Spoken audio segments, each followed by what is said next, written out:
Welcome everybody. Welcome to the Keeping It Real Conversation Show with your host Camila, aka Sunshine. We are in the land of the living, of course.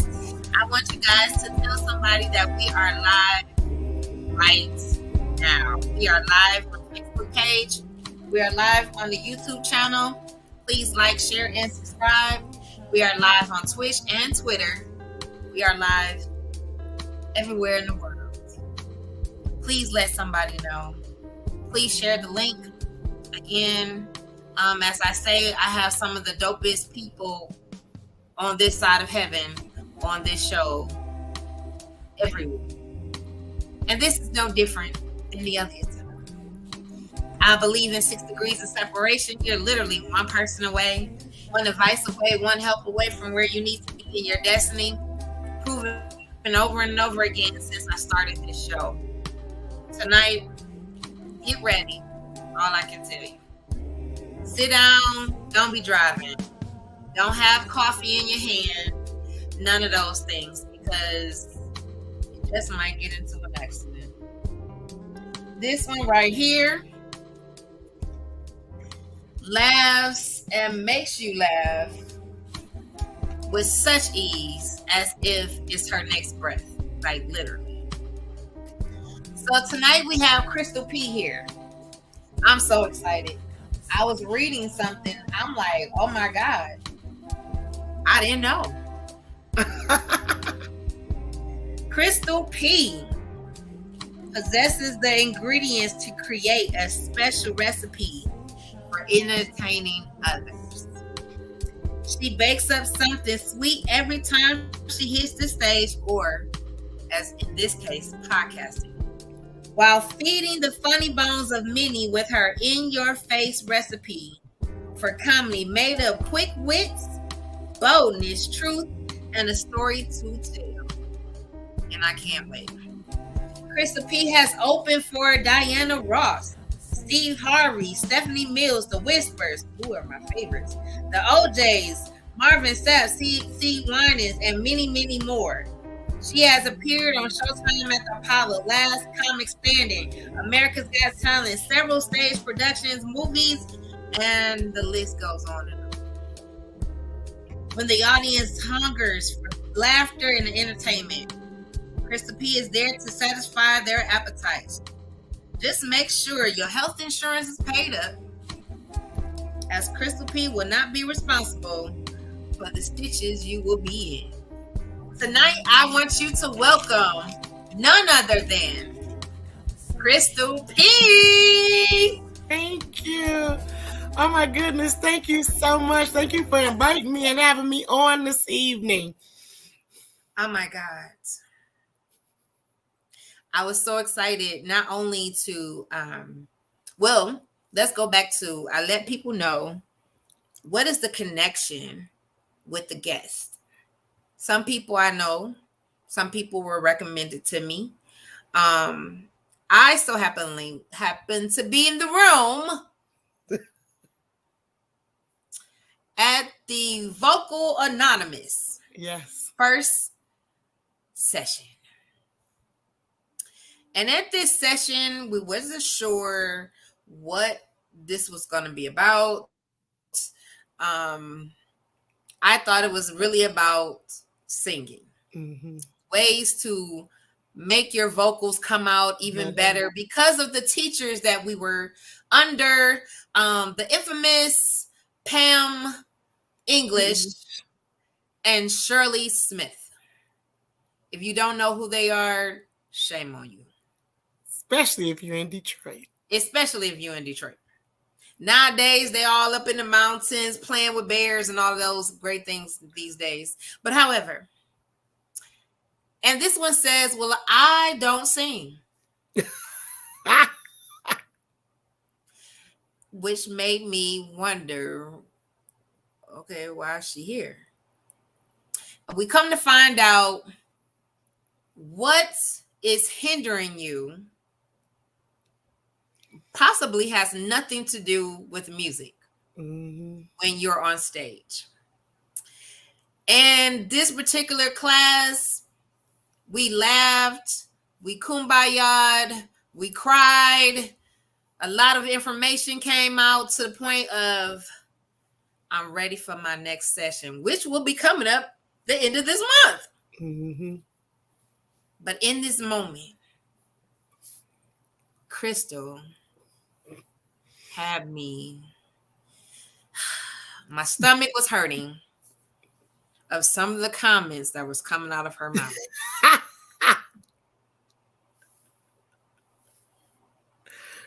I don't know. I wasn't ready. I wasn't ready. So therefore, tonight we're going to get into this brilliant mind. And I heard through the grapevine, she's an awesome baker. Mm-hmm. Mm-hmm. I've heard that a time or two.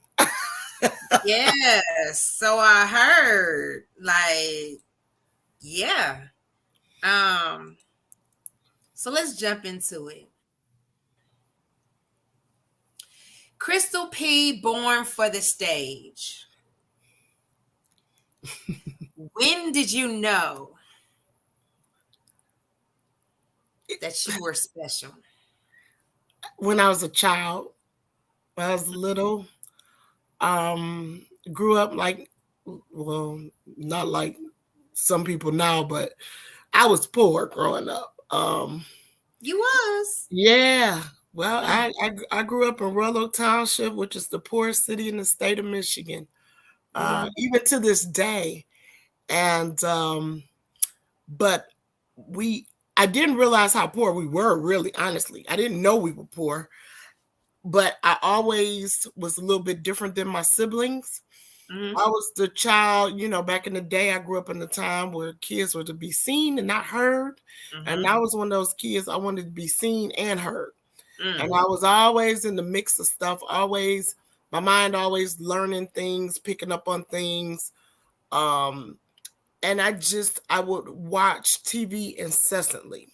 I loved Fred Sanford and Son. I loved the Jeffersons. I love Good Times. I love What's Happening. And I didn't go to acting school. I did very few extracurricular activities if it required money, because my mom didn't have any. My parents got divorced when I was little, really young. And so I would just recite, the lines from watching TV, and I would make up songs, and I would entertain people and make people laugh. I always knew I wanted to be in entertainment. I just didn't know how I was going to get there or when I was going to get there. So it was just something that has always been just innate, inside of me. So most of the time, there's a stigma that says that most people or most comedians that are stupid funny usually have this sad story behind them, or they're really, going through things, or depressed, or really had a messed up, life, where they're the ones that making other people laugh when their life pretty much is nothing to laugh at. Could you say that about yourself? Or my childhood wasn't like in shambles, so to speak. I had up and down moments, even in my adult years, bouts of depression. I really didn't get professionally. I've always entertained people and have done things one way or another. I didn't get into comedy professionally till I was 32. So it was late in life. So, somewhat established, but I did go through a time of trauma. I was a Detroit Police Reserve in the 9th Precinct, Gratiot and Gunston, if you in Detroit. Yeah, I know exactly. And, I went through the academy, went through the Detroit Police Reserve Academy, and it was about 25 of us or so. It becomes like your family, because you're in class with each other. You're accountable for one another. So whether your clothes aren't ironed, or your gig line, if you don't know what your gig line is, it's your buttons lining all the way down with the buckle on your belt all the way down to where you zip up your pants. Everything has to be in the line. So your gig line, making sure there's no lint on you, your shoes are polished. So we were responsible for one another. We were family. And one guy in my class, he was an engineer at his regular job. So he was really smart. And we were competing, like who's going to be the top, of the class or whatever. And we were so close in scores that they had to do our scores 2 decimal points out to pass the decimal point to figure out who, because they would only award one top scholar. And I ended up graduating the top of my class, but literally by, I think it was 2/100ths of a point. And so we were always cool because we were always competing in the class. We would celebrate each other's birthdays and just always were there for each other. So one Labor Day 2003, September 1st, B2K was in concert.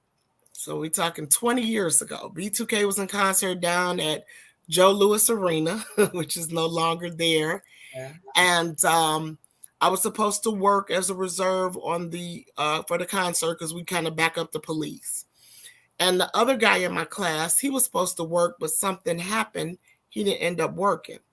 Now, his wife at the time, she was also going through the academy, but she worked for DTE, and there was a lot of storms from the summer, and she couldn't make class, so she ended up getting the class. So I knew his wife, I knew his children, his family. Well, his best friend was a reserve. He had graduated a class before us.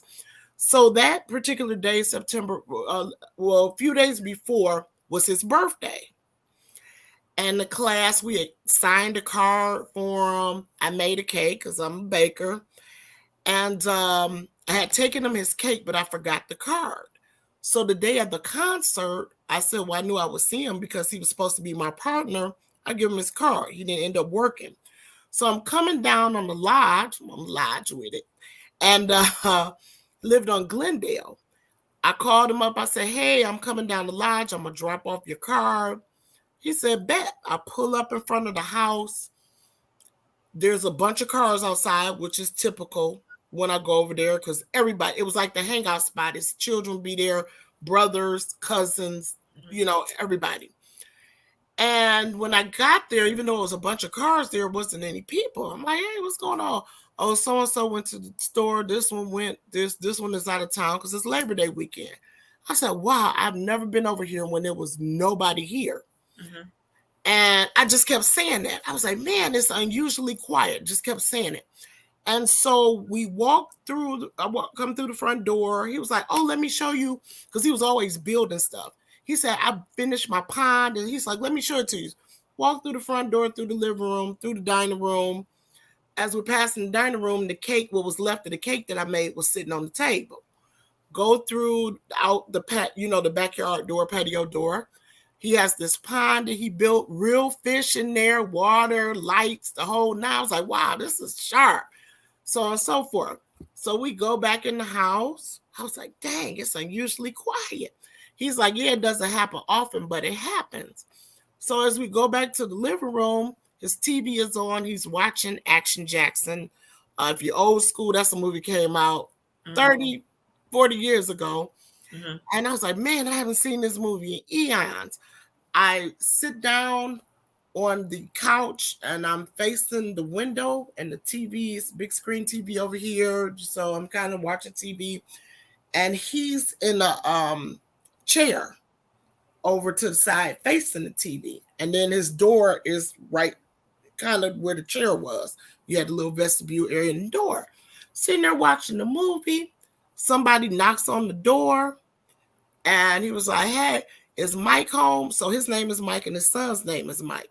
He said, Big Mike or Little Mike? And the guy said, Big Mike. Mike gets up, walks to the door. Boom, boom, boom, boom, boom.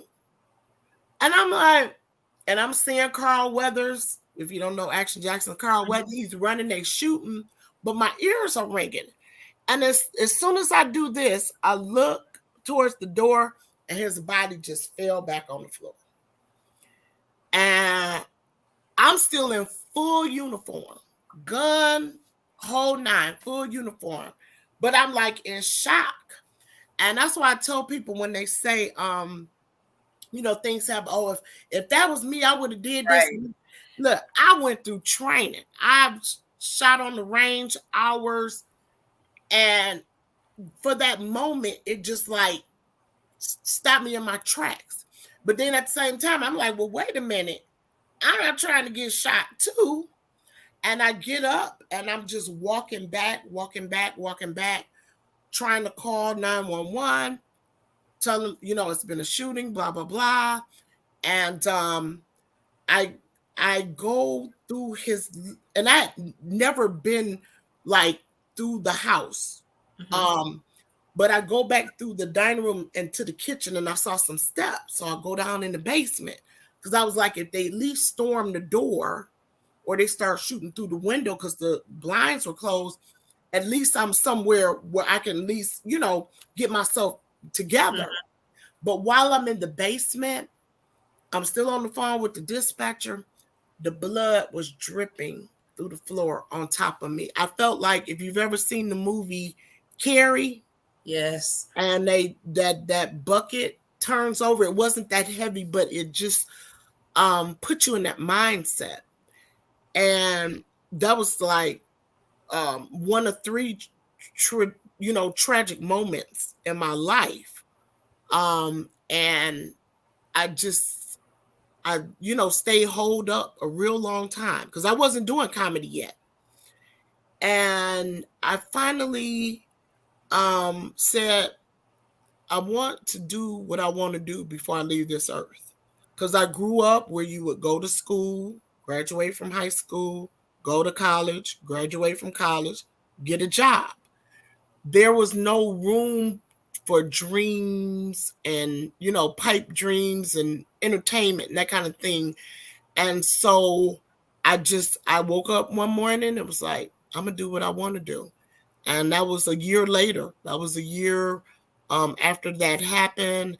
And I just set out to do it. And I wanted to audition for NBC. They had a show called Diversity, Comics for Diversity.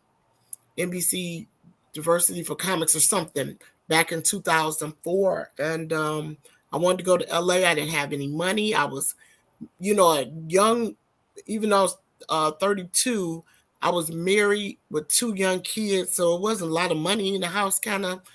And my best friend was like, ask your dad. I said, my dad ain't paying for no foolishness. And sure enough, he said, I'll give you the plane ticket, but you on your own for the rest of it. I flew out there. All I had was $100, and that was to rent a car, get gas, eat, and find a place to stay.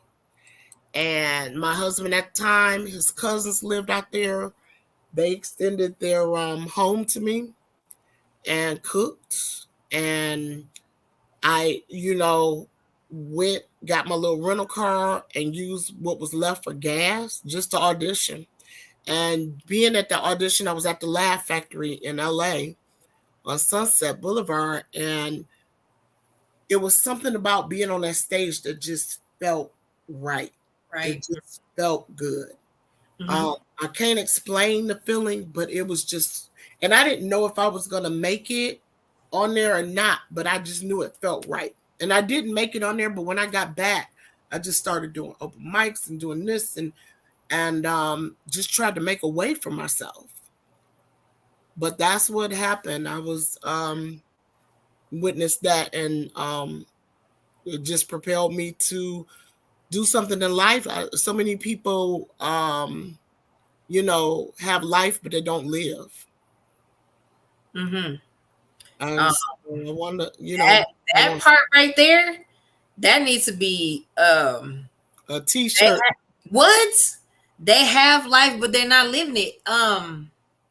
Wow. Sometimes, unfortunately, we hit this stage in our life where either trauma, pain can overwhelm us, where it paralyzes us, or it propels us to do what we were called to do, right? Yeah. And I'm glad you made that decision. unfortunately your friend didn't make it, and he didn't Yeah. get to um, see you in this light. You might not even went this way if that didn't happen. Who knows? But Right. at the end of the day, you took time for yourself to say this ain't it, and knowing that you went to a place that you've probably you wasn't never in LA before, right? No, that was the first time I'd ever gone. Never been out there. Didn't know anybody, know anything. I just knew that I wanted to go, and I'm not afraid to do stuff by myself. That's the one blessing. One of the things that I've even learned over the years is I don't wait for other people. If it's whether it's travel, whether it's I used to go to the movies by myself. I would go to dinner by myself. Um, I just did a lot of things by myself because I would miss out waiting on everybody else. Concerts. Oh, I don't get paid to Thursday. I don't get to do this. I don't do, and you start missing out. I want to travel here. Well, I don't have a passport. You miss out on life waiting for other people. And I've learned that if it's something in life that I want to do, I'm gonna try to do it, and I'm not gonna wait anybody to do it. Matter of fact, I'm going to Tokyo for Thanksgiving all by myself, and I speak about 4 words of Japanese, but I want the experience. People are steadily leaving here. People that haven't even made it to 40 and 50. And I just, I'm at the point in my life now. Um, I'm just gonna live life, do what I want to You just do. came back from a trip. A couple of them. I just got back from Europe. I was in Cannes, France. I was in Rome, Italy. I was in Florence, Italy. I went to Genoa. I flew into Spain, to Barcelona. And then I took a train over to Madrid and spent the day over in Madrid, Spain. And then I went to Mallorca, which is an island in Spain as well. And then 2 weeks before I left for Barcelona, I was in Barbados for about 5 days. So I'm actually home until Thanksgiving. I'll go to Tokyo, and for Christmas, I'm going to Brazil. Now, Tokyo, I had to tell the people, because people think like, oh, she got money. I got Tokyo for $51. All I had to do was use some Delta Sky miles, 68,000 miles. And I build up miles, year round from my credit card and everything.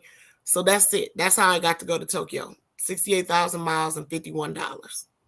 So that was one of my free trips. Just like Aruba. Aruba, it was a free airplane ticket too. And somewhere else I got free.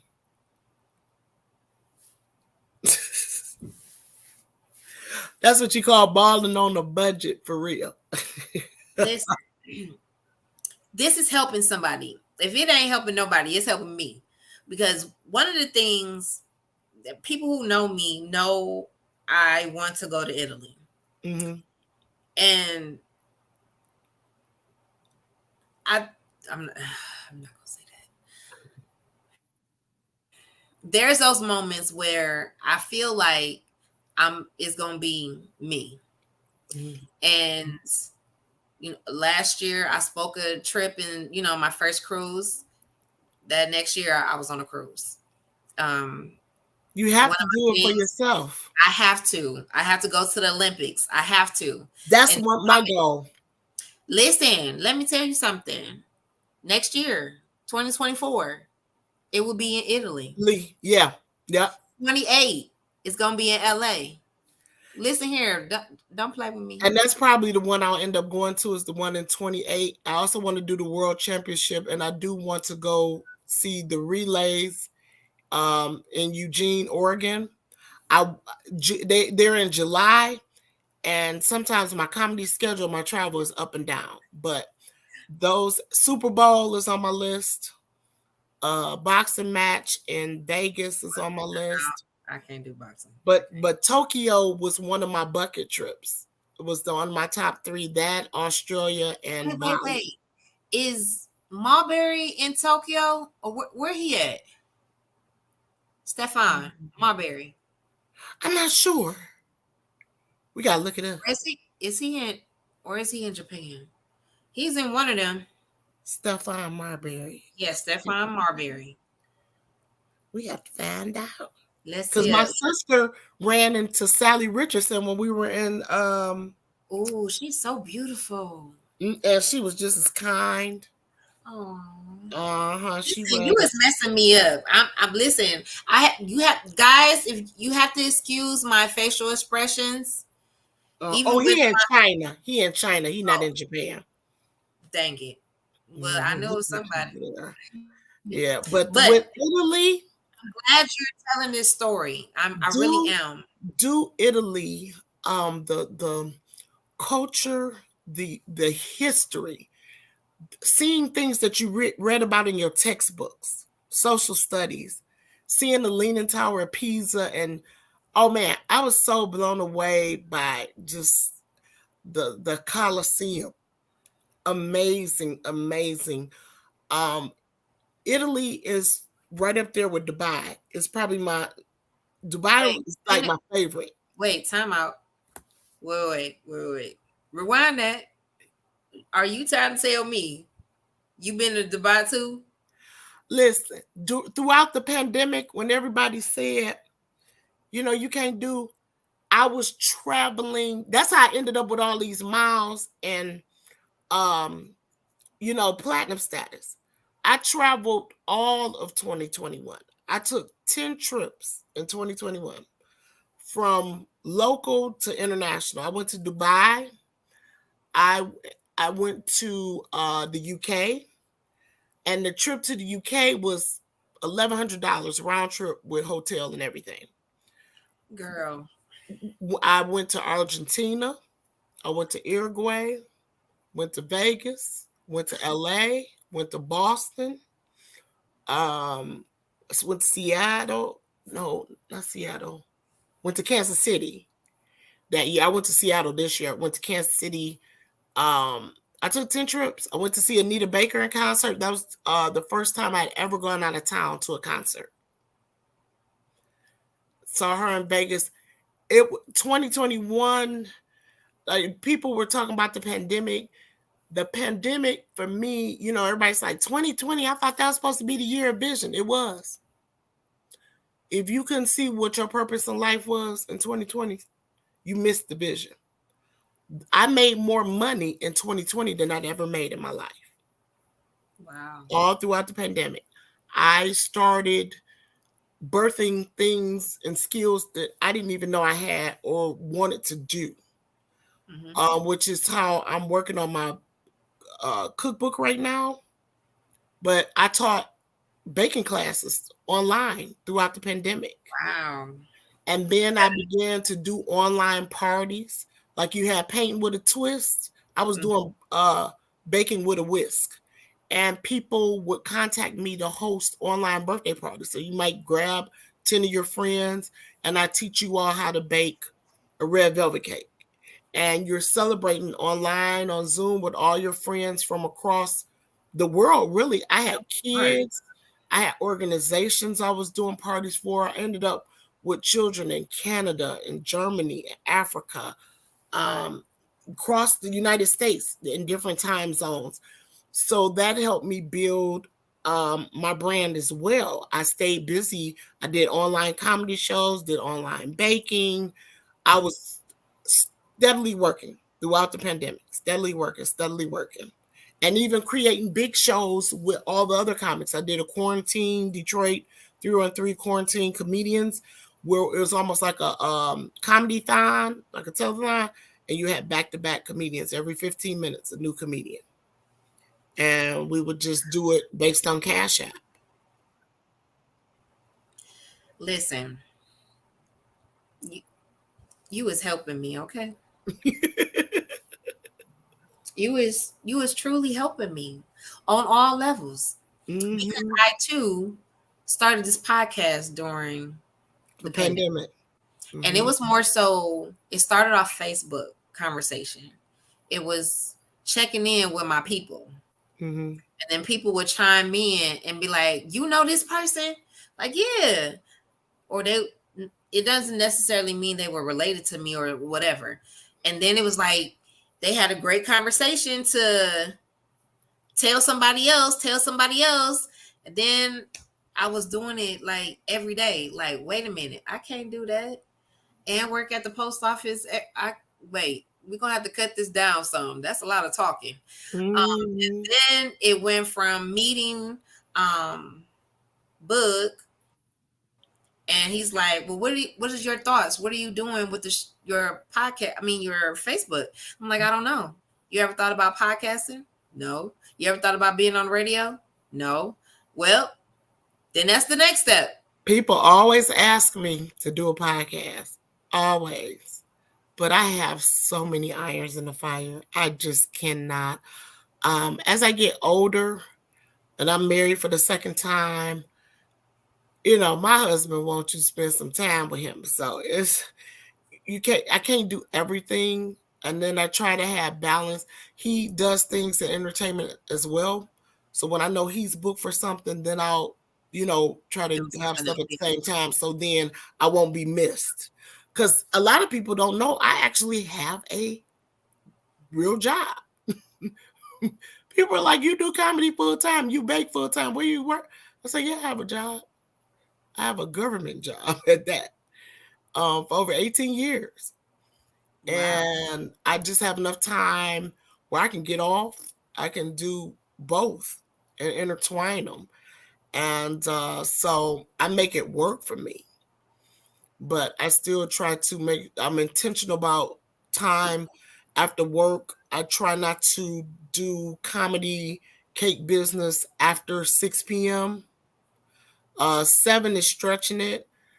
On the weekends, I don't return calls pretty much because that's, to me, family. And I'm performing. So I try to be intentional about, okay, I have to dedicate something, to home and to my husband. Even I might be at home baking a cake, but at least I'm home and he can see my face. And so I try not to do comedy. How much is the cake? Because you making me hungry. It depends on what it is. I actually did a 3-layer cake today, a naked cake, where it just barely has icing around the sides. You can see through the cake, and just something on top with strawberries. My kitchen is being renovated, which is why I stopped my classes. And so I'm baking at the other house, which it's hard to do a mass amount because the kitchen is smaller. So I'm just waiting for this kitchen to be done and get back to bang. I want to get back to my classes. I miss my babies. They're not babies anymore. They're grown. But I, of course, a new crop of children will probably come through, a new crop of adults, that kind of thing. So I do want to start it up and get my cookbook. I want my cookbook done by October 31st. Wow. See, I'm allergic to the kitchen. I'm sorry. That's so hard. I know, right? And my husband talk about me because I can actually cook, bake, and grill.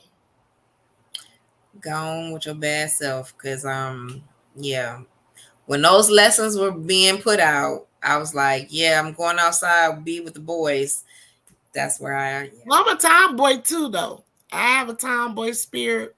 But like I said, I've always, as a kid, I don't know if your mama ever left. Well, ain't nobody going to rest my mama. She almost 88. But she'd leave us at home. It would be my sister and me at home alone. And don't answer the phone. This is when you had a rotary phone. Yeah. And if she was calling, she let the phone ring once and then call back. So you knew that was the clue. Pick up the phone. Don't answer the door. Don't touch the stove. Right. I touched the stove. I was always doing the opposite. And I I remember baking my first 7-Up cake when I was 9 years old. I baked sugar cookies when I was 8. I make homemade lemonade, all kind of stuff. And my mom would come home. Didn't I tell you not to touch the stove? Oh, but these are good. And it would save me from getting whooped because I could do it without burning down the house. But my sister, she wasn't allowed. No, do not touch the stove. But yeah, I was always into something. I taught myself how to French braid hair. I was always, and then in the early part of college, I was doing hair, living illegally at Michigan State, doing hair in the dorms, blowing the power out because I was running 3 dryers at a time. So it depends on when you met me in life to find out what it was. I used to sew. I still design. Girl, I'm about to ask, like, what don't you do? How about that? Electrical and plumbing. And the way this kitchen remodel is going, I might have to pick up a hammer or something, some carpentry or something.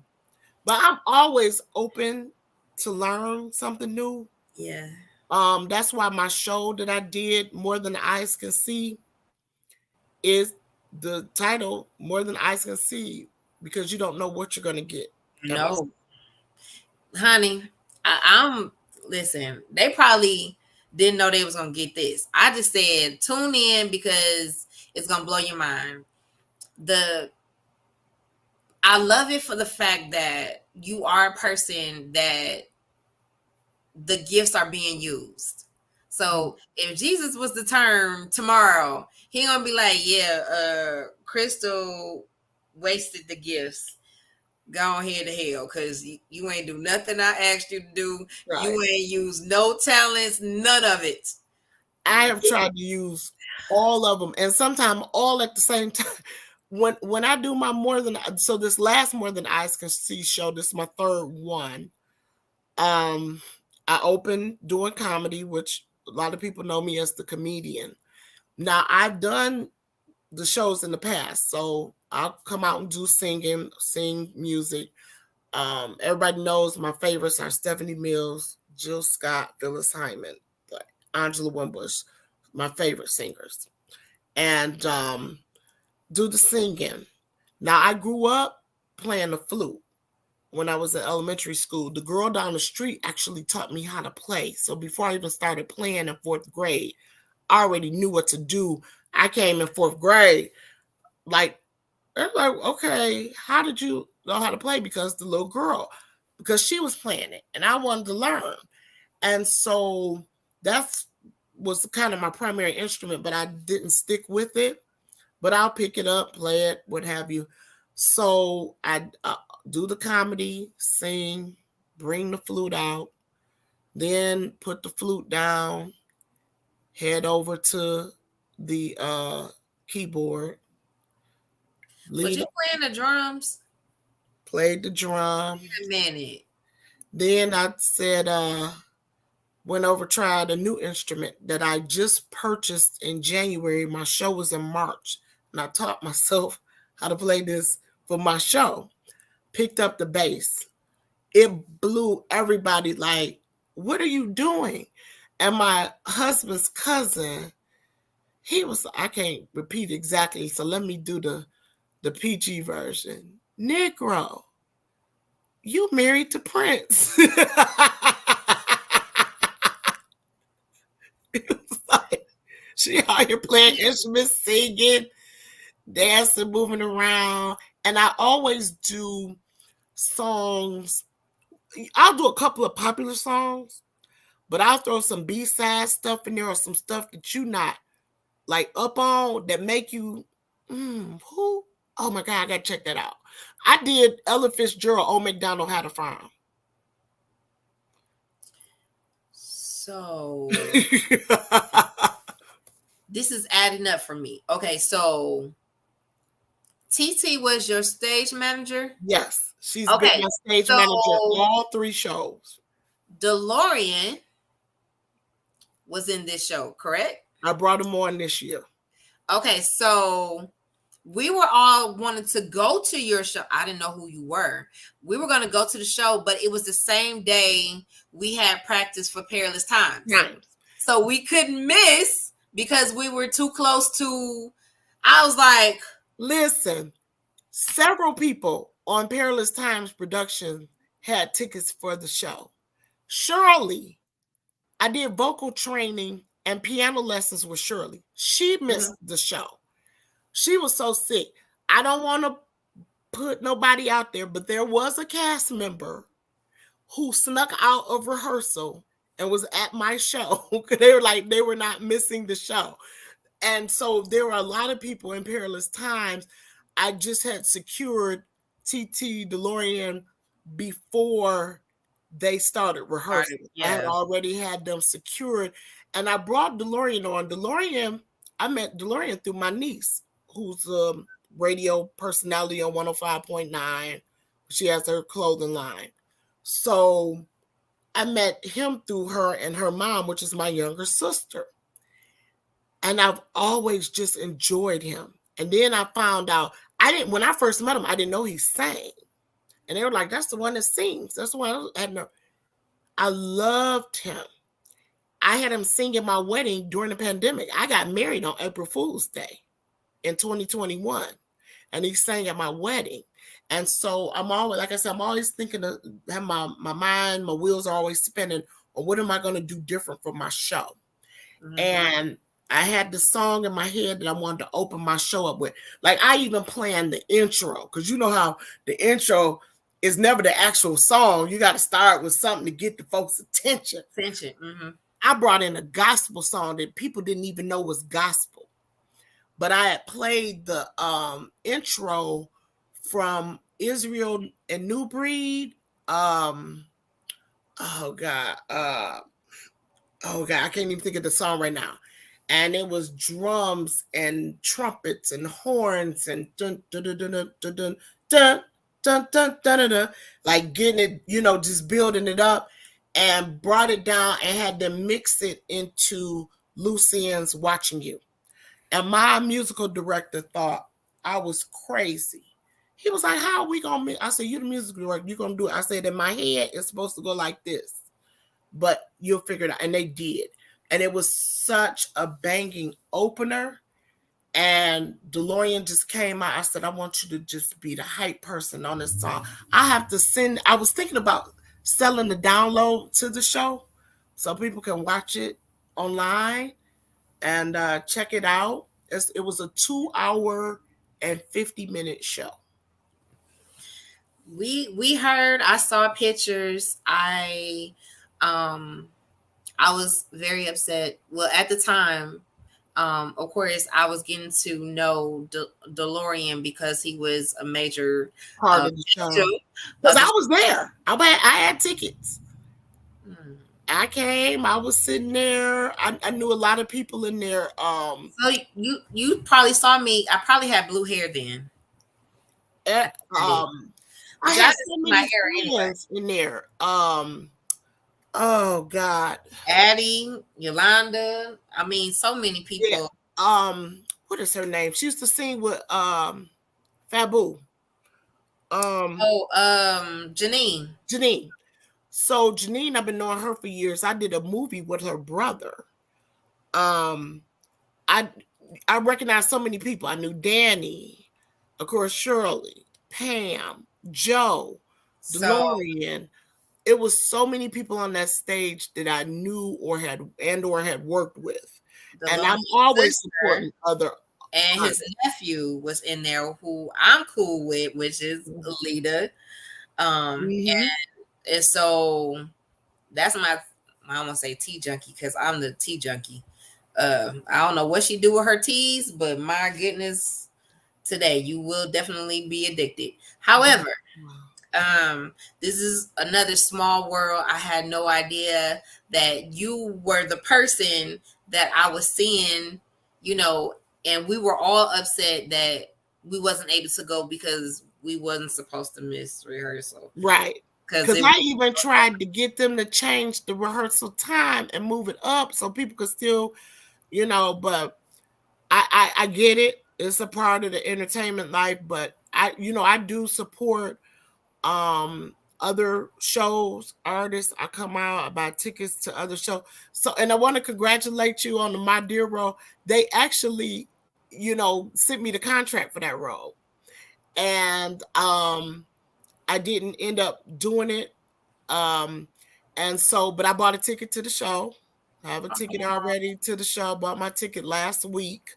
So yeah, even though I'm not in the production, I still support a lot of people in the production that I know. And that's just the type of person that I've always been. I've always supported the other art. Now, I will say this to everybody, and you heard it from me. You ain't got to whisper about it because I will tell it to your face. If you do not pay your actors and actresses, I will never buy a ticket to your production ever again. If my people don't receive what they're due, I won't support you. And if somebody I know is doing their production, I'll tell them the reason why I'm not coming to see them. Because typically I'm going to come and show up. I typically will buy VIP because I know what it takes to put on a production and the cost. And so I do that in support of all my friends and colleagues that are doing these productions. But I promise you, if you don't pay your people, you will never get a dime out of me because I don't operate like that. And people that work on my show will tell you, you ain't got to chase me to get your money for your show. Everybody, I have the money already before I even do the show. I fund my own shows. I haven't had any sponsorship or anything. I take a percentage of all my comedy and cake money to make my shows happen. And so if I don't get a dime, everybody in my show is well taken care of. And not only do I pay them, I try to get them a trinket or something to take away a keepsake or something to, some memorabilia or something from the show. I know DeLorean tagged me a couple weeks ago because I got him a towel and it says, "Keep calm and sing, D-Lo." And so he's using the towel for his stage performances when he sings and stuff. So I always want to be a blessing to other people and artists because it's hard. This industry is not always easy, but for me, it's been a pretty fun ride. I didn't attain what I thought I wanted to attain, but at the same time, I'm happy with a lot of the accomplishments. No comedian here can say they opened up for Diana Ross in front of 10,000 people. Not too many can say they've opened for Steve Harvey, at least not out of Detroit. I've done so many old school artists, the Whispers, the OJs, the Manhattans, Jeffrey Osborne, a bunch of people, Frankie Beverly and Mays, Chaka Khan. So I've had so much opportunity. Even Kirk Whalum, the jazz side, Rick Braun, Norm Brown. I've opened for Wale and the Roots, Too Short. And I do clean comedy. And so when people call me for certain stuff, it's like, well, you sure you want me? But that's the blessing in it. It's not always about being the funniest, the prettiest, the skinniest. Your talent to get you there, your integrity will keep you there. And oftentimes your integrity will get you in places that your talent couldn't get you in. And so I just, roll with the punches. I hope to one day be in a bigger film, and do something bigger on a bigger scale. But I'm happy with the life that I live now. One of my cousins, he's a producer and a DJ. When he came to my More Than the Eyes Can See show, he sent me a song the next day. He said, "Oh, I see what you're doing, cuz." And he sent me a song. So I'm trying to, work on that and produce that and get that. Just do something different that I've never done. I said everybody else is on, these platforms, Apple, iTunes, and, all these different platforms. I mean, what's the worst you can hear is no. I'm excited. I'm going to say, I didn't know. I'm excited that you took the invitation. You could have said no. Yeah. You literally, I love stuff like this, and even people that don't know me personally. One person, I did a podcast last week. I was at, the Glam Doctor, the makeup artist. I'm at her 50th birthday party. This lady walks up to me. She was like, "Oh my God." She said, my boyfriend loves you. He absolutely loves your comedy. He doesn't like, typically like women or women in comedy. He says, she said, "Do you mind if we take a picture?" I'm like, "Yeah." And she was like, "You're so down to earth." I was like, "People, I'm approachable. I put my pants on one leg at a time, like everybody else. If somebody told you that I mistreated them, they lying, or they mistreated me first. I take pictures. I, support stuff. I I support local and non-local talent. People say, "Hey, can you come on my show?" Yeah, I feel privileged to have been invited. You talking about, oh, you accept the invitation. I appreciate anybody that would consider me for their platform. That says a lot to me, and I appreciate it because that gives me exposure to people that I may not know. And people start checking me out. I've already booked my More Than Eyes Can See show for 24. I've been working with Shirley, getting, prepared for that. So I'm all my wheels are always spinning. Like, what can I do to make my show better? What can draw? I was so grateful. I had 650 people this year. wow.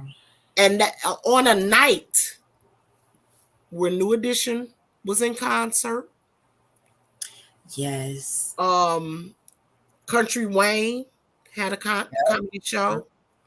Michael Elder, which is a popular saxophonist here in Detroit, he was in the Jazz Cafe at the music hall. And it was, and then Mike Leary, Mike McDaniel, they were doing a comedy event for the Detroit firefighters. So I was up against 4 other shows. Plus, Perilous Times was rehearsing. And I still had 650. So I tell people, whatever is for you, it's for you. There are going to be some people that are going to ride for you regardless of celebrities and whatnot. So there's room for us all. Because like I said, it was all kind of stuff going on March 25th. It's exciting for one, to hear it, to see it, to actually touch it. And that's the season I'm in right now of getting the boosters ready. Like, I'm about to take off. The people that I'm meeting, the connections that I'm meeting, stepping out of the boat, about to dive in the water, not just walk on water, but I'm doing all of that. So you're gonna do what they did in Alabama, just get the just go swimming. And to hear it, to see it, to say, I know someone who not only went to where I want to go, still there's not waiting on people, not I had a conversation today. Sometimes, sometimes when you're the trailblazer, you like, do people get it? Oh, I just want to sit down for a moment. And then I get this message like, nah, sis, you got to keep going because I need what you got.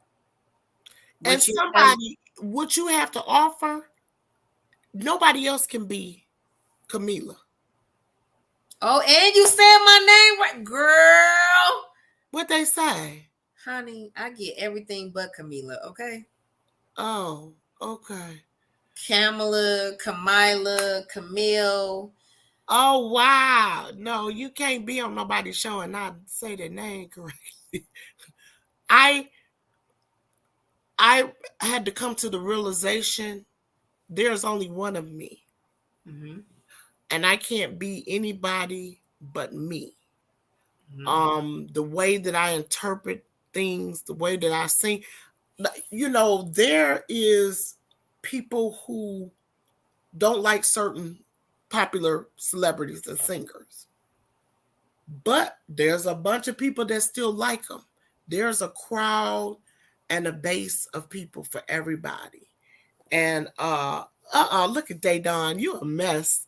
And I just realized that for those people that love and enjoy my work, those are the people that I'm gonna play to. And those that don't enjoy it, then okay. Because some people, you're just not gonna change their minds.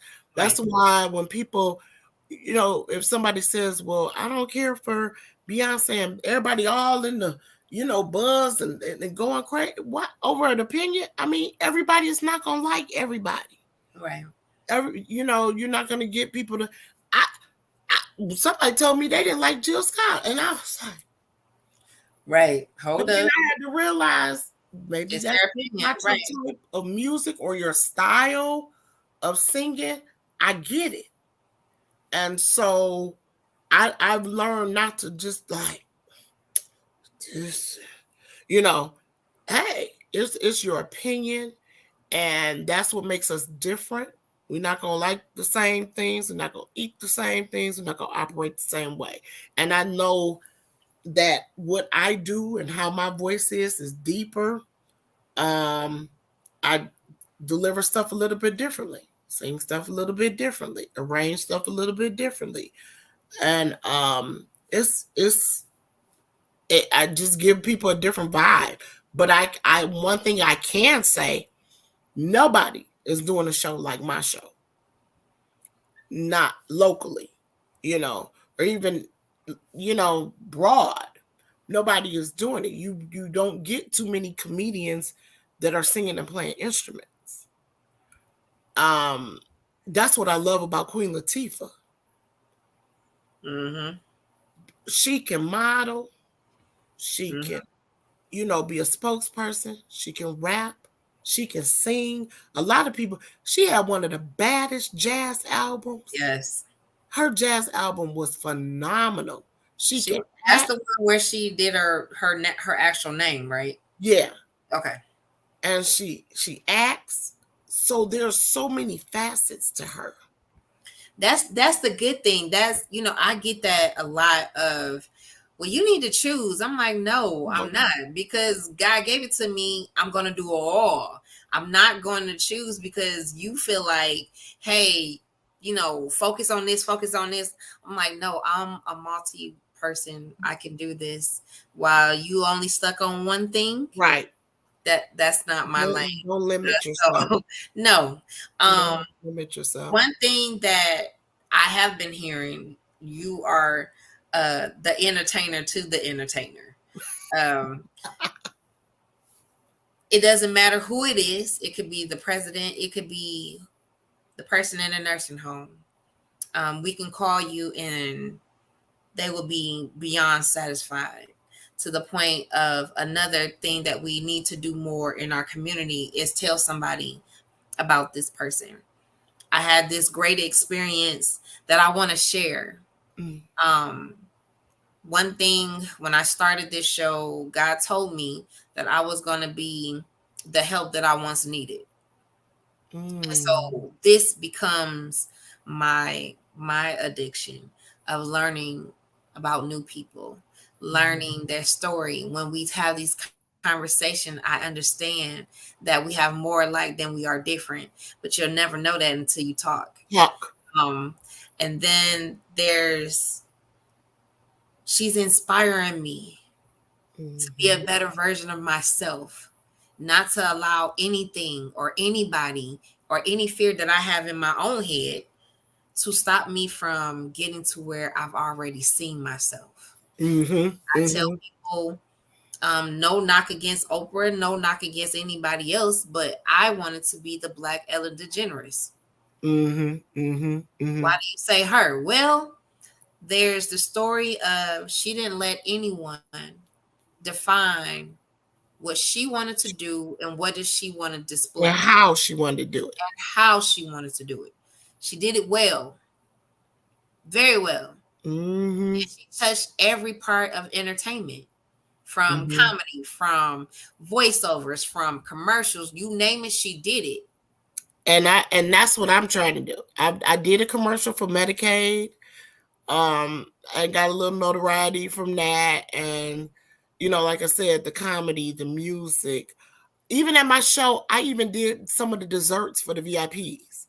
Like, I had my hands in every part of the show, producing it, making sure everything was taken care of. And it takes a lot to put together a show like I put together.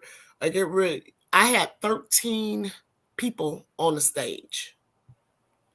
From band, I had horn, trumpet, tuba, trombone, trumpet, trombone, sax, keys, guitar, bass, drums, percussion, another comedian. I had 3 vocalists. It's just, well, actually 4, including DeLorean. It was just so it was a lot, but I wanted it to be a memorable show. And all I've heard, I haven't heard one bad thing about the show. And you talking about my cakes. So this is the thing too. When you have, I'm gonna get one. I sure am. I don't know which cake I want, but I'm definitely gonna get one. But there's the thing of making people comfortable, and everybody can't do it. I say comes from me being little, and being around older people. My mom will be 88 in a couple of weeks. She had me late in life. So, and I actually have friends. I have one friend, she'll be 102 in December. I play bridge with her. People are like, you play bridge? Yes. I have bridge group, older ladies. Of course, I'm the youngest one in the group. Those are my friends that I love to see. We cook, take turns cooking, hosting. And so I can identify with older people because that's how I learned to bake and cook and stuff, being around older people, and where my respect comes from for older people. I know how to talk when I know this woman still wears slip under her dress and some pantyhose. Certain things that we do in private, you shouldn't always, and some of these children, I'm like, y'all just cussing all in the market, and somebody, grandma and great grandma, it's just a different vibe. And for me, like I said, I can go in a nursing home, I can go to grandma's house, I can go around my daughter's friends, and always, no matter who I'm gonna be around, I'm gonna make them feel comfortable. I never meet a stranger. Never meet a stranger. Nobody is ever a stranger to me. And people ask me, it's funny how you say 6 degrees of separation. I grew up with a girl. Well, in the summers, I stayed with my grandmother while my mom worked during the summer months. And there were kids on the street. And I met this girl. I don't know if you know Sarita Cheatham. She does movies and stuff in Detroit. So I grew up with her. Years later, I run into her. Come to find out, she went to high school with my husband and his brother. Run into her, kicking in. She's still in kind of entertainment, but she was teaching. She said, "Can you come do something for the young girls in Detroit that it wasn't Dorsey, one of those types of schools?" I said, "Sure, go over there and talk to the girls, do some comedy." One of the other teachers said, "Hey, I'm writing a play. Would you be in my play?" "Yeah, call me up." She called me up, did the play, paid me. She sings vocals for my show, and then she does her own shows. And everybody knows her. And if they don't know her, they know her mom around Detroit because her mom is in a band.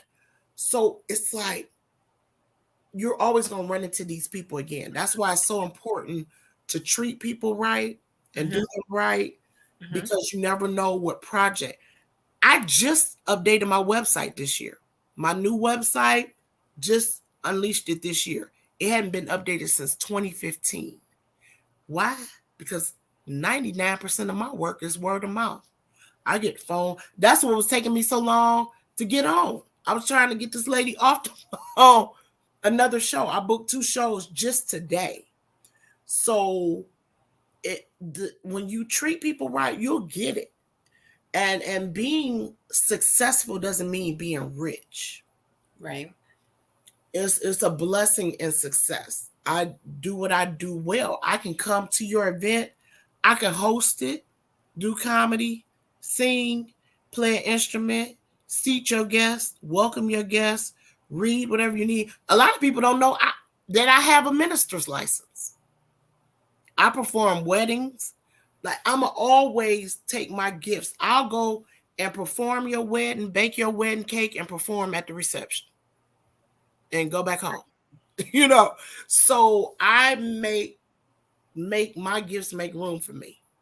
And I'm going to put myself, if nobody else love me, I love me. And make things I am well, when we be in the class, hopefully you'll be in the class the end of the month. Yeah, I gotta look at my email. Make sure I get your autograph. You so crazy. A girl walked up to me the other day and asked for my autograph. I said, sure. I was so taken aback, but I sure signed it. I had somebody was like, "Are you Sunshine from?" And I'm like, "Yeah." She was like, "Yeah, I watch your show all the time." I was like, "You do?" Now that was and there's people out there. We don't think they're there, but they're watching. Sometimes people watching because they hating, and some people watch because they support. I'm on Tubi. I've done several projects on Tubi and Amazon Prime and just different things. But I never, people think, oh, well, what are you doing local stuff? I appreciate local stuff. This home. Right. I take the good. I think it's all good, whether it's local, national, international, whatever. I respect the work and the game. So whether it's a podcast here in Detroit or abroad, I'm going to do it. If somebody wants to invite me, somebody has a project to do, a commercial, everything. I did a commercial. They're not in business anymore. Sweet Magnolias. Did a voiceover thing for them. Like, I'm always open. Daydon shot pictures of me before. He did one of my comedy pictures that I used on the microphone. When I first went natural, my hair was kind of short. I was looking like a medium-sized Florida Evans. And he did that. So it's always a connection somewhere, somehow. I know Daydon was singing with Chris Jones at the time. I know Chris' family well. Cedric, that's my boy, his brother Cedric. Yeah, so I came on the scene at the end, and I was actually about to join the group. I was in my stage of auditioning for them when not too long after that he passed away. And it was some great times, being around them, and that's how I met Daydon through singing. Yes, I would bring that up. Yes, forever and ever. So again, these moments we take in, and I'm excited. I'm not sure if I feel like I was privileged to get some of the information that I got tonight. Hopefully those who thought y'all knew Crystal, y'all got a little bit more than y'all bargained for. Oh yeah, you took me to the deep end today. I was like, ooh. I said, don't cry on the podcast today, because y'all know I'm a crybaby. I'm a big crybaby. I purposely didn't do a whole bunch of makeup today because I wasn't sure. So yeah. I'm a sensitive thug, as my one friend called me. Let's get into we talked about, making sure that we have a balanced life in the things that we do, especially with creatives. It's hard for us to sleep because our brain is constantly like, can you mute for a minute? Can you? I just want to sleep. I do. I wish my brain had lowercase. Yeah, I just want to sleep. And It's on to the next. I have to I keep my phone by, and I, because a joke might come to mind or an idea, and I have to write it down because so many thoughts come, I'll lose them. And I thought of something yesterday and didn't write it down, and sure enough, I was like, "What? What was it? What was it?" I mean, Ooh, and it's I important. know what. It's Now I important. was I was laughing at myself earlier at work because I wanted to know what joke. This is what I have been really, really waiting for. The jokes that we're gonna hear from all the comedians from this Alabama brawl. Like, I have to hear all of them because the internet, when I tell you, they Crazy. they've been having some good ones. Like, you can't even help but to bust out laughing. Like, really? Mm-hmm. Really? Mm-hmm. Yeah, yeah. It's I my boyfriend was like, "Girl, when you put Swing Low, Sweet Chariot," she said, "You took me out." I it's gonna be so much coming from Oh, there. it's gonna be ridiculous. I saw one of uh we not opening a can no more. We just gonna take off the chair. I Right. was like, oh my God. You guys, I'm sure somebody in Detroit like, what chair play for? They at the lottery line. Like, what chair play for? right, right. Swimming or something. They didn't call him the poop. Black Michael Phelps, Pookie Yes, Phelps, Poopy Phelps. I was Aquaman. like, now they getting chair earrings. Like, we doing too much now. Like, if we see this hat come off, y'all already know what time it Oh is. man, he threw it up in the air like graduation. Like, I said, "Ooh, somebody about to play Pomp and Circumstances." listen, that woman probably allergic to chairs to this day. Like, if I see a chair, I'm gonna be knocked out. I don't want to see legs or nothing. Just give me a cushion on the floor, like Florida when eBay was helping her. I don't want to see a She chair. got bumped so hard, like, ooh. I mean, he was just clearing house. It was like, like whack-a-mole when you were at Chuck E. Cheese and you just hit the thing. That's how I he's felt doing so the chair. sorry for him. Like, this is and I'm glad I went down there because they might have made a mistake and thought I was white. You know what? Because you're of the master's hue. They be like, oh, I'm sorry, baby, I'm sorry. I said, it's okay. I get it all the time. Listen, she's one of us. You don't see these freckles? Listen, you got to, man, they mounted up. I said people were coming near and far. I watched it over and over again because I always saw something different. Something different. I watched it. My husband, he was like, he said, "Did you see the lady that was fighting and her purse was still on her arm?"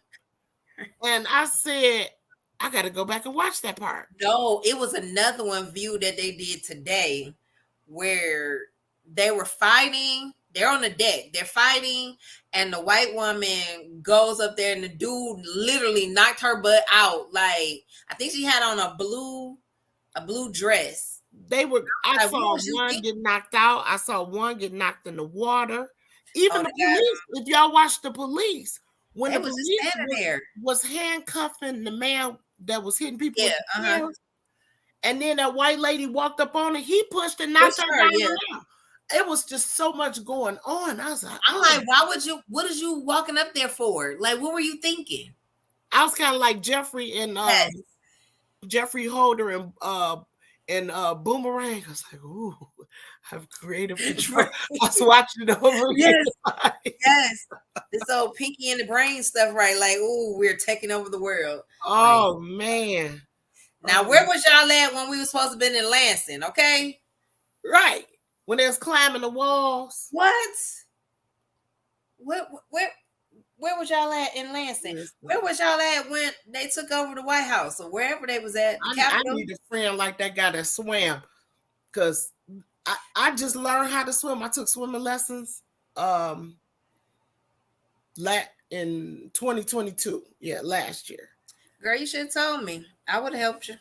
I took swimming lessons and We should exchange. So look. I'm getting excited.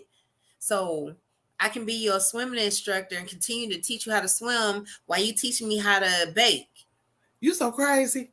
Girl, Is that you're the making greatest that water. thing? Like, is that the greatest thing? Like, I'm calling for help. I tell people now I just learned to swim. Don't get in there and drown. I'm gonna call 911. I'm gonna be the fastest 911 dollar you ever seen. I knew somebody was gonna push somebody in that water. I knew it. I was like, they too close. Oh yeah. That's what I would have been. Just swung right on in there. I hope you know how to swim. Because if you don't, you out of here today. Because you're not gonna, but I told the guy, I said, bad behavior begets bad behavior. You can't be mad if you get beat up or somebody get the best of you. When you hit somebody, you open yourself to being hit back. You might get hit harder than the hit that you threw. So be ready to receive. That's why I tell comedians, don't ask the audience, y'all having a good time? Because somebody gonna yell out, no, because you might not be funny. You open yourself, when you open yourself up, you gotta, it's a good part to it and it's a bad part. They done go to sleep. What do you say? I know how to swim, but I'm fat, so I'll float. I just learned how to float. My cousin taught me that trip in Barbados. Don't you got you got something at the top, right? Listen, I don't know how to use it. Not for that anyway. my gifts made room for me. I'm married a second time. My husband love me.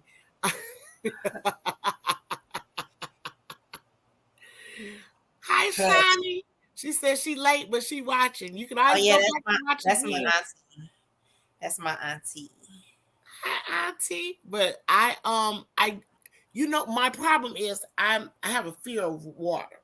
Okay. That's probably why I don't like water chores. I don't like mopping. I don't like windows. I don't like dishes. I don't like laundry. I was actually I fallen in the pool as a 1 or 2 year old.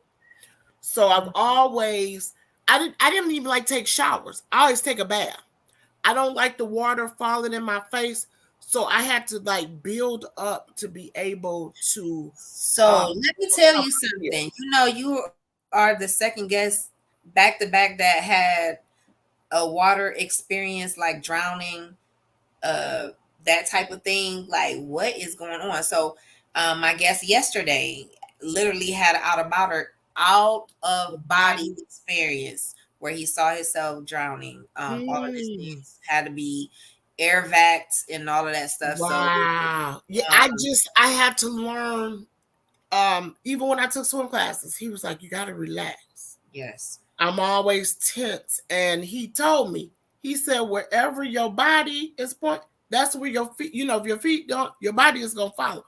He said, so he used to try, and when I went to Barbados, I guess because I'm more on vacation and more relaxed, my cousin was kind of okay, just to calm, just let it. He was like, let your body.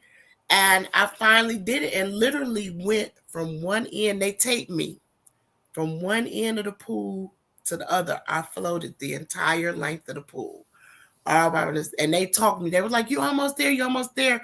How to keep my head up. And so, but it's taken me longer because that water do something to me. And if I calm down, I can get it.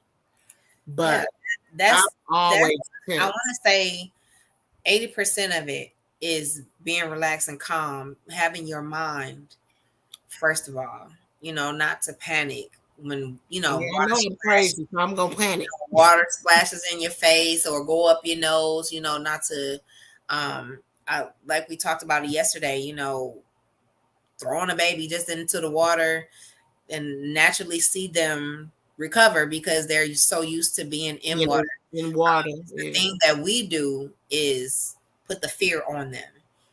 One of the things I used to do as a youth director is when I had rehearsals, no adults were allowed in my class.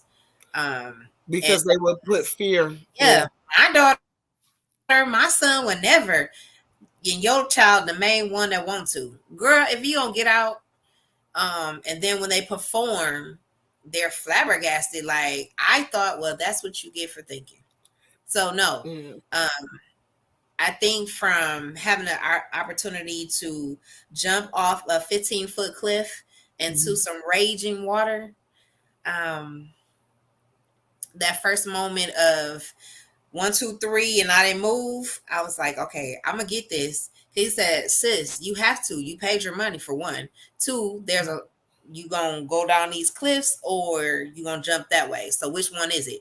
And I'm like, he said, no. What we're gonna do is you're gonna step to the edge, you're gonna release this bar, and you're gonna see yourself beyond where you are now. Come on, Jesus. You're gonna see yourself beyond where you are now, and you're gonna jump. Wow.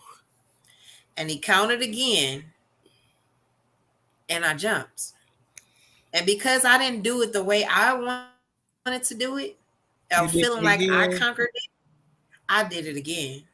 This time, no need to count. I got this, and ran off and jumped. Wow. Like, now, from now on, I done conquered this cliff that most people are afraid to do. But guess what? I did it. Got the video to show it. Well, I just did. I've done the Atlantic Ocean. And I did in the, what trip was it? I went into the water with did I go in the Mediterranean off the boat? And I put the video up. Everybody was shocked. And slid off the boat right into the little seawater. And well, I don't know about, so I watched Meg 2 the other day. So, that's the big sharks, like stupid, ridiculous sharks. Oh, I don't want no sharks now. But it's the idea that it doesn't matter what you feel like your fear is, you can conquer it. You are looking at 2 Black women who have conquered their fears, that are constantly breaking down barriers and constantly jumping over everything that the world says we can't. Well, that is not true. That is not the thing. That is not the case. And I will be on TV. And when I get to the TV, guess who's going to be one of my people that's going to be on the show? I don't know if she going to sing, she going to dance, I don't know what she going to do. But you know how they be on the show and be like, you know what you guys want today? Well, you got pies and cakes from Crystal Pizza tonight. What do you guys think about that? Yay! And then they taste it and you be like, oh my God, this is the best cake ever. And yes, and so tonight, what you guys are getting, because you're a part of this guest in this show tonight, you get your own cookbook. Yay! And then you get your books signed by this wonderful person. Absolutely. That's what I'm talking about.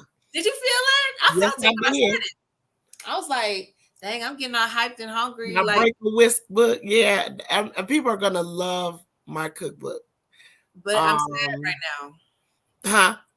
I'm sad right now. Why? Because she didn't have nothing to eat. Because the cake ain't here right now. They done started it with this. Listen, do you do pecan pies? That's something I've never done. Well, I think we should work on that. Yeah, I'm gonna sit down. Oh, what about lemon meringue pie? I've done that. Taught the class. Okay, so lemon meringue is my favorite, next to pecan pie. And then like lemon pound cake, kind of. Did that in class. I did lemon bars. Have you ever had lemon bars before? I don't think so. It's kind of like kind of similar to lemon meringue. Still cook the lemon on the stove. Wait, hold on. He said your cakes is like having good. Are you trying to say her cakes is like having good sex? Is that what you're trying to say? It's a whole lot of dot. I'm like, what is we filling in right now, ma'am? Yeah, the lemon bars is almost like a shortbread on the base, and then the lemon, and then it's sprinkled with powdered sugar. So I like nuts. So pretty much, but I don't like cooked fruit stuff. So peach cobbler, banana No. pudding, Mm-mm. apple Nope. pie, Mm-mm. um, Mm-mm. So that's where they say I'm not black because I don't like sweet potato pie. I everybody don't say I'm not black because I don't eat macaroni and cheese. like. Uh-oh. I do not. I don't It's eat. time to say goodbye to all. Don't you do me like that, Masters Hugh? Don't you? I don't eat black eyed peas. I don't eat them either. I don't eat beans. I don't eat chitlins. I haven't ate none in a while. None of that. But a sweet potato pie, I Mm-mm. would throw down on sweet potato pie. I don't like yams. Most of that people eat at Thanksgiving, I don't eat. I make dressing. I make a great. I don't like dressing either. I made so in my cookbook it's going to be mainly desserts, but I have two that could be considered dinner entrees. Pizza, because pizza is baked. Okay. And we made the crust as well as the sauce and everything. And then chicken pot pie. Ooh, my chicken pot pie is amazing. And so that will be in the cookbook. I was trying to narrow which ones were going in the cookbook. I have to put the bread pudding in there. My sister's gonna drive me crazy. And my brownies are phenomenal. Even my Rice Krispie treats. I was over to my mother-in-law's house the other day. Had my little Rice Krispie. I said, no, this is not what y'all used to in the bag or whatever when you buy Rice Krispie treat. I don't make my Rice Krispie treat like everybody else. It has a totally different flavor to it. And just soft. They're not crunchy, and so it's amazing. So that one is definitely going into the book. But yeah, I do my own desserts and make them and put my spin on them and all kind of stuff. Banana bread. Do you eat banana bread or because that's fruit? I've had banana bread, but I don't like bananas. So Okay. So a lot of it is no cooked food. Like I like this stuff. I'm the speaking graham, like the graham crust. I love that. So I have a client. You know how you make sweet potato pies on the regular crust. I have to make him a graham cracker crust for his sweet potato pie. That's how he wants his sweet potato pie. Yeah, that so I didn't, but like the Oreo kind of with the graham crust or the is it a Heath? Like a stuff like that. Like I said, I love nuts. So do you eat German chocolate cake? No, because I don't like coconut. Oh, okay. I told you I'm different. Carrot cake? Oh, but no. That's fruit. Nope. What other desserts? I like pineapple upside down cake. I'll make that. I'm more so like my favorite used to be Louisiana crunch cake. I ate a whole one to myself. Would you eat key lime pound cake? Yes. Okay. Yes.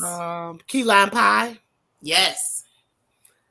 What else? Trying to think what's off the top of my head. Blueberry muffins. Ooh, that sounds delicious. Oatmeal and raisin cookies? No. I don't like them. What about peanut butter? Chocolate chip cookies, peanut butter cookies? Yes. I have all those. Do you eat brownies? Yes. What else is going in there? They done. Jesus is gonna save you. It's a silly what's a non-fruit that I did? You eat red velvet cake?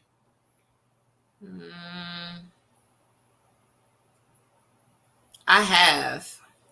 because I do red velvet cake, but I also do a red velvet pancake that I taught that class. I also taught how to make buttermilk pancakes. That's so funny because my mother-in-law called, and my husband is a Sunday, and she was talking to him. What y'all doing? He said, Crystal and they're making breakfast. He was like, oh, what's she making? It's like pancakes, sausage, this. And she said, what pancake mix does she use? He was like, oh, she don't use pancake mix. She don't. She make them by scratch. By scratch? She's like, I ain't never heard nobody make homemade pancakes. No. I don't like pancakes. I make a cream cheese syrup, but then regular pancakes use regular syrup, and then I make biscuits. You eat biscuits for breakfast? My biscuits are the bomb. I do. They're the bomb. Yeah, Auntie, I don't like bananas and I don't like raisins. Blame your mom for that. So but you will eat the chocolate cookie. Yes. So when I used to go to my grandma's house, make sure that she was regular. She will always give us bananas and raisins. So when I got a chance to say no, I don't. So you don't eat raisins or bananas? No. Now my sister doesn't like raisins. This is the crazy part. When I make bread pudding, I put raisins in there. She gobbles it down so quickly.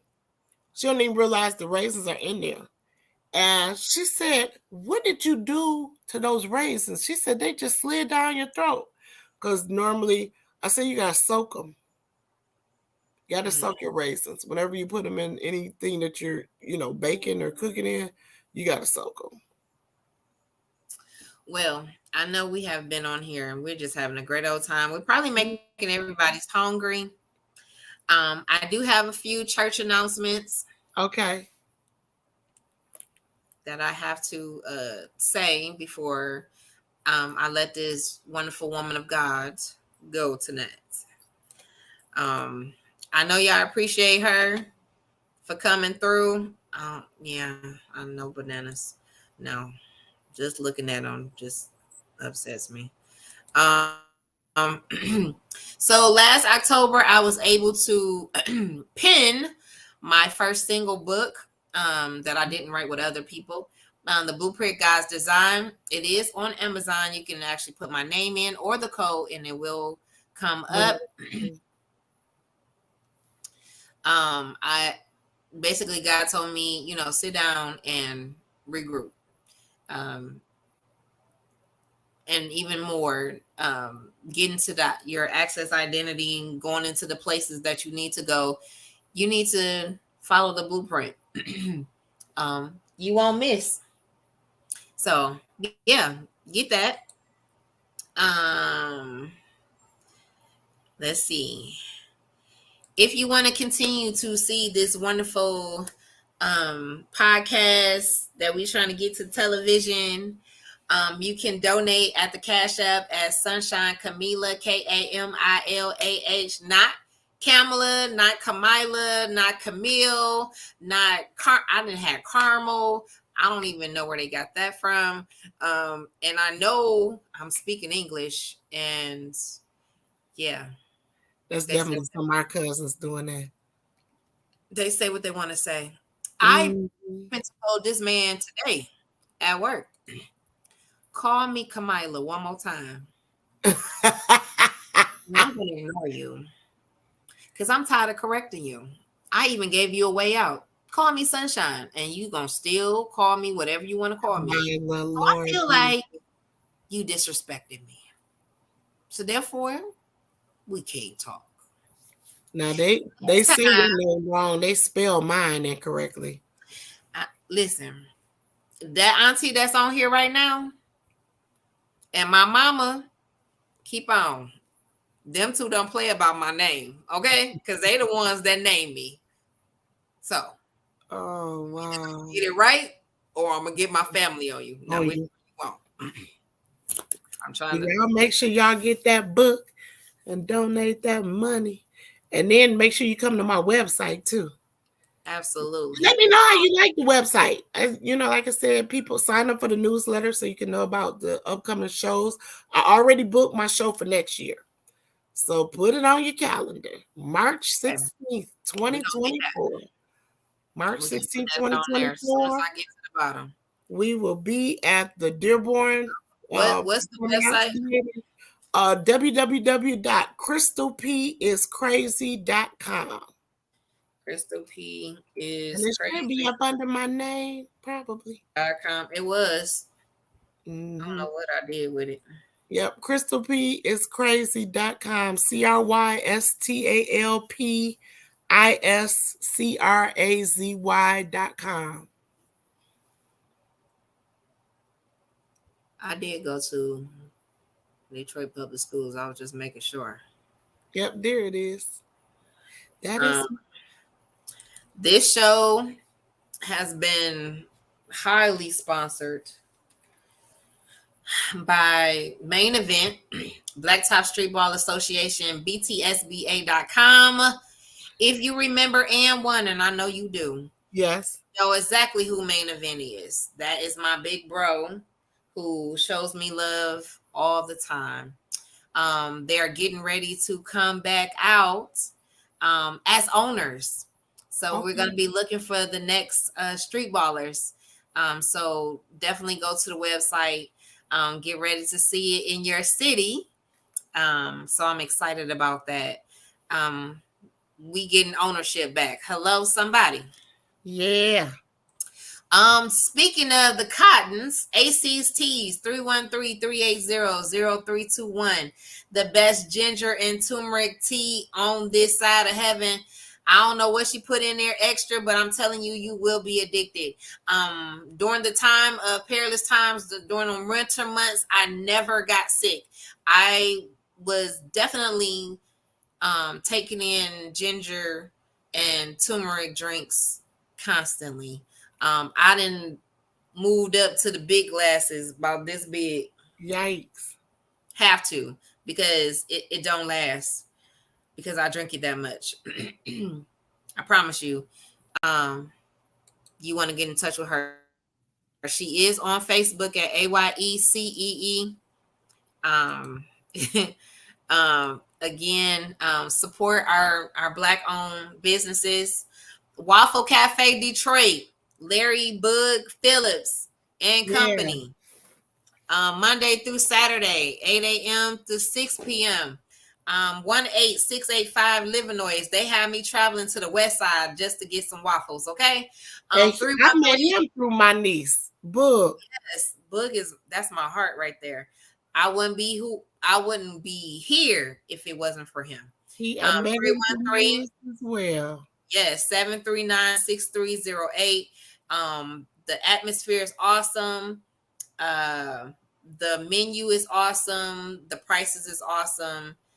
You might go in there and see him on a DJ booth, all types of stuff. On Wednesday nights, they have Waffling After Dark, which is 7 to 11, I believe, with a $10 charge on Wednesday nights.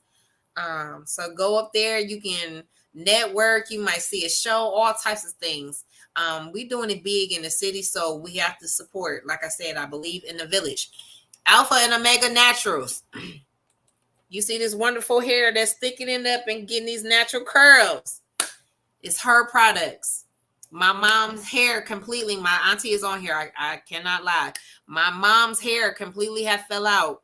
And by 6 weeks, my mom's hair is completely filling in from using this product. Again, it's Alpha and Omega Naturals.com. You can tell her I sent you.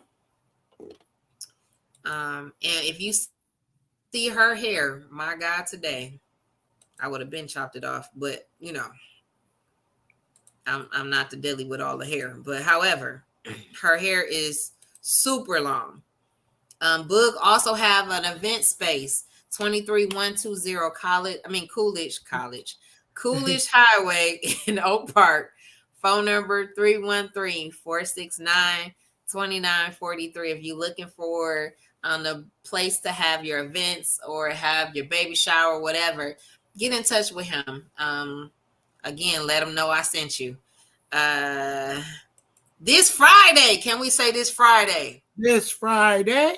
This Friday, yours truly, Detroit Swag, What Up Doe Fashion Show. This Friday, August 11th, 7 p.m. Eastern Time at the Eastern Market Shed number 3. Tickets are still on sale at the door at God's World at Strictly. Is it Strictly Sportswear? Yes. No, yes, $40 general admission, $60 VIP. You do not want to miss it. When I tell you, your girl's gonna rip this runway, okay? I'm just telling you.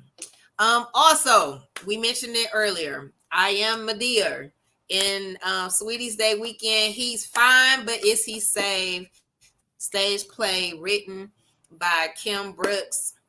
Saturday, Sunday, October 21st and 22nd, 7 p.m. Eastern Time at Henry Ford Civic Center. Again, early bird special is $40 to September. VIP, which will include prime seating, light refreshments, and meeting the whole cast. That is $60 until September. Again, you want to jump on that as soon as possible. I have physical tickets. You can go online. He's fine, but is he saved.com. And I believe also there will be at God's World as well. We are doing it big here in the city of Detroit. Get in where you fit in. Even if you don't fit in, guess what? Make your own lane. Yep. Make your own way. Those are the church announcements. So make yourself governly according to what needs to be done. Amen. Amen. Miss Crystal. Yes, ma'am. As we say in the Baptist church, do you have a closing statement? What's your closing statement? Don't be afraid to fail if you haven't attempted to succeed. Girl, you almost made. Did y'all hear the shout music that just? You don't have to say that again, because I felt the shanda. I felt that in your shana. Oh Lord! You can't be afraid to fail if you haven't attempted to succeed. That was a mouthful right there. I felt the water in the deep. You know that water that she was filling in Barbados and into the Mediterranean Sea and all of that stuff. If y'all didn't catch it, I don't know what to. That's why my motto, the purpose of life is to live a life of purpose. Let me go back to that. Let me let them know what I had put on here that I didn't say. The purpose of life is to have a life of purpose. Drop the mic. Right there. The purpose of life is to have a life of purpose. Yep. Proverbs 17:22. A merry heart doth good like a medicine, but a broken spirit drieth the bones. Yes. Sometimes you just gotta laugh. Even when you don't feel like it. Even when this is going left. I promise you, somebody's always going through something far worse than you. People always ask, how can you do a show? My first husband died on a Tuesday. I was on stage that Thursday or Friday. And I said, I promise you, somebody going through something far worse than I am.